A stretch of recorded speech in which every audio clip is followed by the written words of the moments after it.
Futures and options on futures trading involve substantial risk and is not a suitable investment for all types of investors. Past results are not necessarily indicative of future results. When I use the word I in this video, it refers to what I teach in my charting course or what I author in my twice daily oral and written updates. Prices shown on charts and quote boards are in real time and take into account all known activity up to this point in time. And if you'd like to read more of this disclaimer, simply hit the pause key on your video player. Well, good day, everyone. Ira Epstein, and here's Friday, the 13th. Yeah, Friday the 13th, 2012, getting on towards 3 in the afternoon as we're moving along now. Stock market, very lethargic trading, but mostly lower. And I think the market's acting like it's getting tired enough, or maybe more of a correction is going to be in store here. We are getting a bit of a break in the gold, the silver, and the copper. And copper's just acting phenomenal. You know, one of these days copper's going to have more of a break than this. But what's going on is that the credit rating agencies have lowered France's credit score. They're doing it to other countries right now. So the market's trying to absorb what does this all mean. And the higher dollar is not a friend, typically, of a lot of the commodity markets, so that's what I think you're going at. Now let's take a look at the gold to get an idea of what's going on. In the bigger picture, you can still see that the market's not acting what I'd call super bullish. It's had one heck of a rally, though, from let's call it the 1530 zone to 1650 area, and now the market's pulling back a little. Okay, that's one heck of a run. You know, over $100 an ounce the market did rally. When you blow the chart up, you get a better picture, and you can see that you haven't yet done any real damage. What do I define by that? 1662.90 is higher than the previous rally high. One of the things you'll hear, and that doesn't matter if you're CNBC, Fox, Bloomberg, First Business, Sky, all the shows that I'm on, what the analysts talk about that look at charts, and the best analysts I know cover the name of the chart, and you look at the patterns that they're doing. Bull markets make higher highs, and they keep higher lows. You've got that going on in gold right now. The last break low is 1605.70, and 1607, as I predicted. I thought yesterday that the 18-day average would jump up and over that last break low. It's done it today.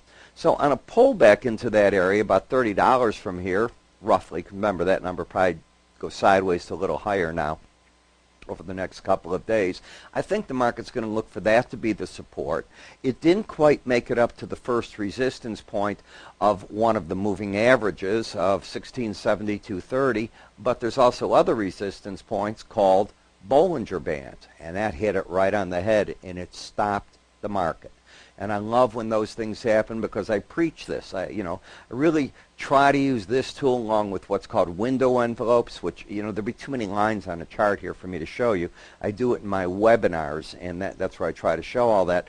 But this is where I thought the market would run out of its momentum. It has. It's in a pullback. The question is, what is the pullback going to be made up out of? When I add momentum to the market, well, I'm still betting that the 1607 area is still going to be support. The market is trying to develop an embedded stochastic, and that happens when both the red and the brown line, called the K and the D, that make up the slow stochastic study, start getting over 80 as you're doing now, and do that for several days in a row. So this action today is just corrective in nature. I don't see a trend change out of it. In the silver market, today's low was 29.42. The last break low was 29.54.5. Several things have happened in the silver.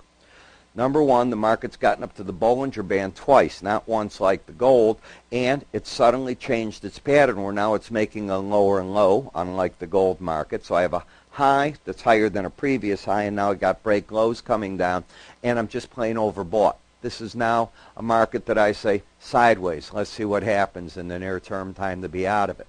The copper market got day 2 of the markets trying to stay over the Bollinger Band. Now, the odds of it staying over this band are only 2.5% of the time when you have a large database such as this. Each day that goes by cuts that 2.5% down. I've learned that other than just seeing recently in 2011 when the stock indices went into a free fall, the most I'd ever seen were 5 days in a row of the market over or under a Bollinger Band. So it can change. Does it change often? Nope.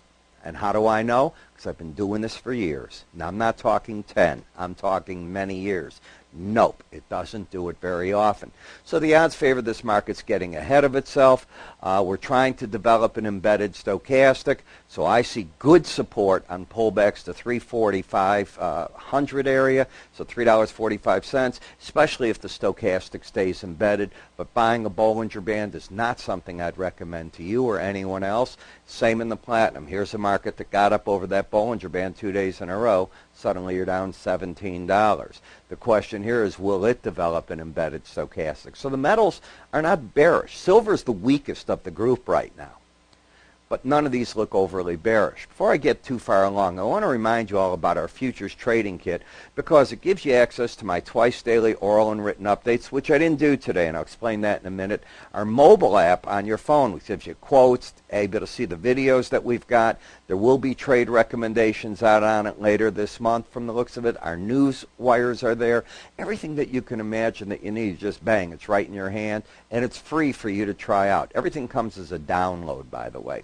And we'll send you that, and we show it as a DVD there, or a CD, if you will, so you can visualize what you're getting.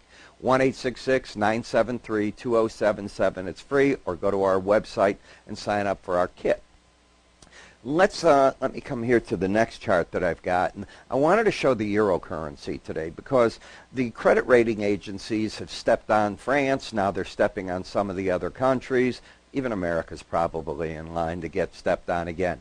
These credit rating agencies did a terrible job from 2005 or even earlier, right up to 2008.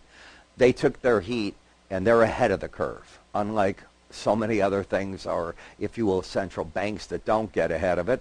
And they're downgrading the credit now of parts of the EU. Look where the market fell to. Went right to the Bollinger Band. That number's at this moment 126.39. We got to 27 as low, 126.27, back to 126.86.